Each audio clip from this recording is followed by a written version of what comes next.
ایک ہوتا ہے جاننا اور ایک ہوتا ہے جاننے کا وہم، ڈیلیوژن، جسے تم علم کہتے ہو۔ ویسے علم کا مطلب ہی جاننا ہوتا ہے، لیکن تم نے علم کو بنا دیا ہے معلومات کا مجموعہ۔ تم ایک چیز کے بارے میں کچھ معلومات جمع کرتے ہو اور اسے جاننے کا دعویٰ کر دیتے ہو، لیکن یہ جاننا ہوتا نہیں ہے۔ دو ہاتھ، دو پیر، دو آنکھیں، ایک ناک، دو کان، دل، گردے، پھیپھڑے، جگر، کیا ان چیزوں کے مجموعے کا نام تم ہو؟ کیا ان سب چیزوں کے بارے میں معلومات جمع کر کے کبھی بھی تم یہ دعویٰ کر سکتے ہو کہ انسان جان لیا گیا؟ اگر یوں ہوتا تو ڈاکٹر صحیح پھیلاتے۔ اس بات کو سمجھو کہ تم معلومات کو علم سمجھے بیٹھے ہو۔ جو جانتا ہے، جو سچا گرو ہوتا ہے، جو حقیقی مرشد ہوتا ہے، وہ لوگوں کو کوری معلومات فراہم نہیں کرتا، بلکہ اس کی کوشش تو اس سے الٹ ہوتی ہے کہ لوگ معلومات تک پہنچ ہی نہ پائیں۔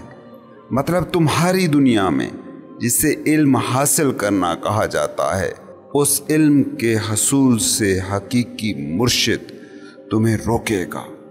عام سوچ یہی ہے کہ جہل برا ہے اور علم اچھا ہے، جہل بدی ہے اور علم خیر ہے، لیکن گرو ایسا نہیں سوچتا، مرشد ایسا نہیں سمجھتا۔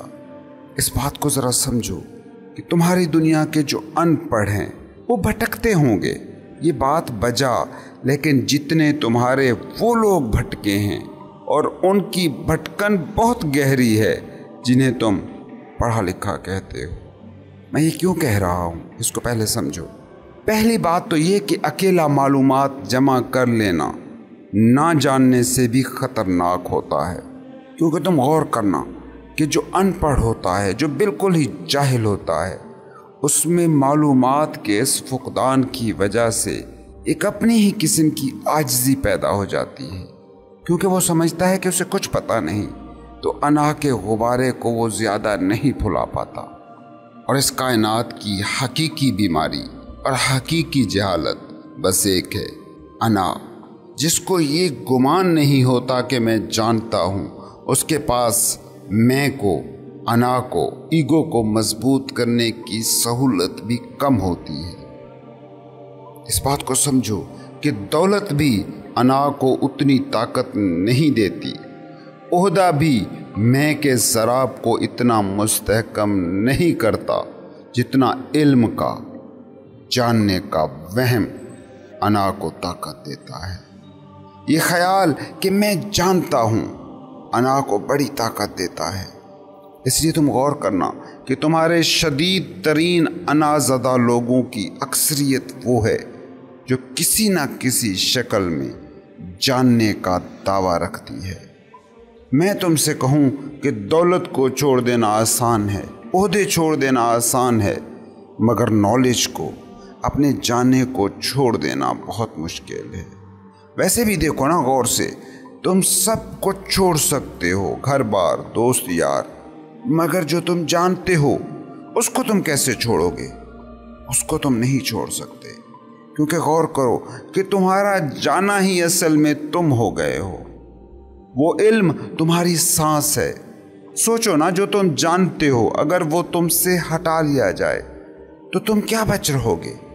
جو نام تم جانتے ہو، جو لیبل تم جانتے ہو، وہ نہ رہیں تو تم بچو گے کیسے؟ کہو گے کیا خود کو؟ تم ایک بڑا زیرو، ایمپٹینس رہ جاؤ گے۔ اس لیے اگر غور سے دیکھو تو تمہاری اصل دولت بس ایک ہے، جاننا۔ بینک میں پڑے تمہارے لاکھوں روپے کیا ہیں؟ تمہارے علم میں موجود ایک نمبر۔ وہ پیسے بینک میں ہی رہیں، تمہارے نام پر ہی رہیں، لیکن تم انہیں بھول جاؤ، یادداشت سے وہ محو ہو جائیں، تو امیر آدمی، لکھ پتی انسان ہونے کی تمہاری آئیڈینٹی ایک سیکنڈ میں گر جائے گی۔ اب یہ امیر ہونے کا خیال اگر تو پیسے پر منحصر ہوتا تو پیسہ تو اب بھی تمہارے ہی بینک اکاؤنٹ میں ہے، مگر تمہارے علم میں نہیں ہے۔ اس لیے اس کا کوئی بھی اثر تمہاری انا، تخلیق نہیں کر سکتی، کیونکہ انا کچھ نہیں ہے، تمہارے مائنڈ ہی کا دوسرا نام ہے۔ تمہارے مائنڈ میں کچھ معلومات ہیں جس کے مجموعے کا نام ہو تم۔ دماغ کیا ہے؟ جو ہم جانتے ہیں اس کا مجموعہ۔ اگر دماغ جو جانتا ہے وہ سب محو ہو جائے تو کیا کہو گے خود کو کہ تم کیا ہو؟ اب تم فزیکلی موجود ہو، سانس لے رہے ہو، زندگی کا تجربہ کر رہے ہو، مگر کہہ نہیں سکتے کہ تم کون ہو۔ کیا ہوا؟ صرف معلومات چھن گئی ہیں، وہ علم چھن گیا ہے جو دماغ میں سٹور تھا۔ مطلب یہ ہے کہ جسے تم میں کہتے ہو، جو تمہاری انا ہے، وہ ایسی ہی کوئی چیز ہے جو ان اٹ سیلف موجود ہی نہیں ہے، بس کچھ غیر مادی انفارمیشنز، کچھ معلومات کا مجموعہ ہو تم۔ صوفیوں کے ہاں ایک کتاب بڑے عرصے سے مشہور چلی آ رہی ہے اور نسل در نسل مرشد اپنے پسندیدہ سالک کو وہ کتاب ورثے میں دیتے آ رہے ہیں۔ سنا ہے کہ وہ کتاب چھپ بھی گئی ہے۔ اصل میں تو وہ کتاب ہزاروں سال پرانی ہے، مگر آج تک چھپ نہیں پائی کیونکہ اسے کوئی پبلشر چھاپتا ہی نہیں تھا، اور وجہ اس کی تھی کہ وہ کتاب صرف 200 خالی صفحات پر مشتمل تھی۔ اس میں لکھا ہوا ایک بھی لفظ نہیں تھا۔ اس کتاب میں لکھا تو کچھ نہیں ہے، لیکن اس کتاب کو کب، کس نے پڑھا، اس پر کیا کہا، اس کی ایک پوری تاریخ زبانی کلامی ضرور ملتی ہے۔ ایک صوفی بزرگ کے ہاتھوں دوسرے صوفی بزرگ تک پہنچنے پر کیا رائے تھی جو یہ صوفی دیتے رہے، اس کی ایک پوری ہسٹری ہے۔ اب جب وہ کتاب شائع ہوئی ہے، اور شائع ہونے کی وجہ بس اتنی ہے کہ پبلشر نے ان 200 خالی صفحات کے ساتھ وہ ہسٹری بھی لکھی ہے جو اس کتاب کی پیڑھی در پیڑھی منتقلی سے جڑی ہے۔ صوفی گروؤں، فقیروں نے اس کتاب کے حوالے سے جو لکھا، جو بولا، جو فیل کیا، جو بیان کیا، وہ بھی اس کتاب میں شامل کر دیا گیا ہے، ورنہ پبلشر خالی صفحے چھاپنے پر تیار ہی نہیں ہوتے تھے۔ پبلشر کی شرط ہی یہی تھی کہ میں اس کی ہسٹری کے ساتھ اسے شائع کر سکتا ہوں، خالی صفحے میں کیسے چھاپوں؟ کچھ تو ہو کتاب میں کتاب جیسا، کچھ تو ہو اس میں لفظوں جیسا۔ وہ پبلشر بھی بیچارہ غلط نہیں تھا۔ لوگ لفظوں کی سیاہی دیکھتے ہیں، انہیں صفحے کی سفیدی دیکھنے کی بھلا عادت کہاں رہی ہے؟ کبھی تم لوگ کسی بڑے سے وائٹ بورڈ پر ایک نقطہ بلیک پینسل سے لگاؤ اور پوچھو کسی سے اسے کیا نظر آ رہا ہے، وہ کہے گا ایک سیاہ تنکا۔ حیرت ہے، کسی کو بھی اتنا بڑا وائٹ بورڈ نظر نہیں آتا، مگر وہ چھوٹا سا تنکا نظر آ جاتا ہے۔ ہم نے دیکھنے کے لیے جو نظر پائی ہے، وہ ہمیشہ ایسی ہی چیزوں کو دیکھنے کی عادی ہے جو غیر اہم ہے۔ زندگی کا سمندر ہم نہیں دیکھ پاتے، مگر خیال کی لہریں دیکھ لیتے ہیں۔ ہستی کا کھلا آسمان ہماری نظروں سے اوجھل رہتا ہے، مگر غم کے ٹمٹماتے ستارے ہمیں نظر آ جاتے ہیں۔ ہونے کا، بینگ کا بے انت خلا ہماری دیکھنے کی حس نہیں پکڑ پاتی، مگر مادے کے چھوٹے چھوٹے ذرے یہ دیکھ لیتی ہے۔ اس بات کو سمجھو کہ آنکھ بنی ہی غیر اہم کو دیکھنے کے لیے ہے، جو اہم ہے وہ ہمارے سر کی آنکھ دیکھ ہی نہیں سکتی۔ خاموشی کا سمندر ہمارے کان کو سنائی نہیں دیتا، لفظوں کی مچھلیاں ہمارا کان کیسے پکڑ لیتا ہے؟ کبھی اس پر غور کیا؟ یہ حواس بڑے محدود ہیں، بڑے ہی محدود۔ کبھی تم نے سوچا کہ ہلکی سی مشین چلنے کی آواز تمہارے کان سے ٹکرا جاتی ہے، پنکھے کی، اے سی کی زوں زوں تم سن لیتے ہو، مگر تمہارے جسم کے ہر خلیے میں کئی فیکٹری یونٹ کام کر رہے ہیں، ان کی آواز، ان کا شور تم نہیں سن سکتے۔ ہاتھ پر چینٹی رینگ جائے، تمہاری جلد کے حصی خلیے اس کو پکڑ لیتے ہیں، مگر جلد کی اسی باریک سی تہہ کے نیچے خون تیز رفتاری سے بہہ رہا ہے، وہ تم محسوس نہیں کر پاتے۔ اصل میں حواس کی دنیا ہے آؤٹ ورڈ۔ تم